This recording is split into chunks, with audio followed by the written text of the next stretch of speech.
आज दतिया विधानसभा उपचुनाव के नतीजे आने वाले हैं और सबकी नजरें उसी पर हैं कि आखिर दतिया में आज क्या होने वाला है। और इस वक्त आप देखेंगे कि सुबह सुबह जो पूर्व गृह मंत्री नरोत्तम मिश्रा हैं अपने निवास पर कार्यकर्ताओं के साथ बैठे हुए हैं, बातचीत कर रहे हैं, बहुत रिलैक्स मूड में नजर आ रहे हैं। जो रूटीन है उनका वॉक करते हुए यहाँ पर कार्यकर्ताओं से चर्चा करते हुए नजर आ रहे हैं। और अब बात करेंगे उन्हीं से।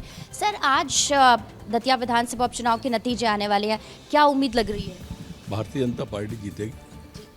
सर, कांटे की टक्कर बता रही हैं कि वहाँ पर जो त्रिकोणीय मुकाबला हो गया था उससे कहीं ना कहीं आपको नहीं लग रहा है कि थोड़ा कुछ फर्क पड़ेगा या फिर नतीजा बीजेपी के पक्ष में ही रहेगा? नतीजा बीजेपी के पक्ष में रहेगा। जी सर, कितना आप बहुत कॉन्फिडेंट आप नज़र आ रहे हैं। जनता के बीच में आप गए थे, आप इमोशनल भी हुए, आप जनता से आपका जुड़ाव भी है, तो वो कहीं ना कहीं आपको नहीं लग रहा है कि उसका एक नेगेटिव इम्पैक्ट या फिर पॉजिटिव इम्पैक्ट दोनों में से क्या पड़ सकता है? हर घर गए थे, हर घर का कहा भी था, गली गली गए, गांव गांव गए, सबको प्रार्थना की, हाथ जोड़े, कहा। और हमें लगता है कि भारतीय जनता पार्टी अच्छे वोटों से जीतेगी। सर, जो घनश्याम सिंह हैं, कांग्रेस कैंडिडेट हैं, वो लगातार अपने ही कार्यकर्ताओं पर और जो राजेंद्र भारती हैं उन पर भितरघात के आरोप लगाते रहते हैं और कल उन पर एक्शन भी हुआ है। राजेंद्र भारती पर अनुशासनात्मक कार्रवाई भी पार्टी की तरफ से की गई है। इसका भी कुछ फर्क पड़ेगा? अब क्या फर्क पड़ेगा?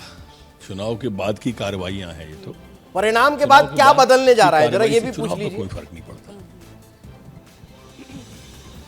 सर, आपकी भूमिका को लेकर कोई चीज़ें स्पष्ट हुई हैं? क्या क्या होने वाला है? आपकी जिम्मेदारी क्या होगी? आप किस भूमिका में अब आगे नजर आने वाले हैं? कार्यकर्ता की भूमिका में रहूंगा बहुत आनंद के साथ। पिछले 2.5 साल से भी कार्यकर्ता की ही भूमिका में था। पार्टी जो काम देती थी वो काम करता था। पार्टी ने विधानसभा जब हारा तो ज्वाइनिंग टोली का संयोजक बनाया था, वो काम किया। फिर उन्होंने महाराष्ट्र चुनाव में भेजा तो वहाँ काम किया। फिर उन्होंने दिल्ली चुनाव में भेजा, वहाँ काम किया। फिर उन्होंने बिहार चुनाव में भेजा, वहाँ काम किया। जहाँ पार्टी आदेश देती है, पद कोई नहीं चाहिए, पर कार्यकर्ता की भूमिका में रहना चाहता हूँ। सर, आपको लग रहा है आशुतोष तिवारी जनता के बीच में उन्होंने स्वीकार कर लिया होगा, जनता ने, जो आशुतोष तिवारी हैं उनको जनता? भारतीय जनता पार्टी है, भारतीय जनता पार्टी को सभी स्वीकार करते हैं। लीजिए लीजिए। सर, चाहे थोड़ी देर से लाइव चल रहा है। सर, तो आज फिर उसके बाद अगर जो आशुतोष तिवारी और भारतीय जनता पार्टी प्रत्याशी की जीत होती है तो फिर यहाँ पर जश्न और खुशियाँ तो पूरे प्रदेश में सभी कार्यकर्ता उत्साहित होंगे, आह्लादित होंगे। प्रतीक्षा करिए थोड़ी देर।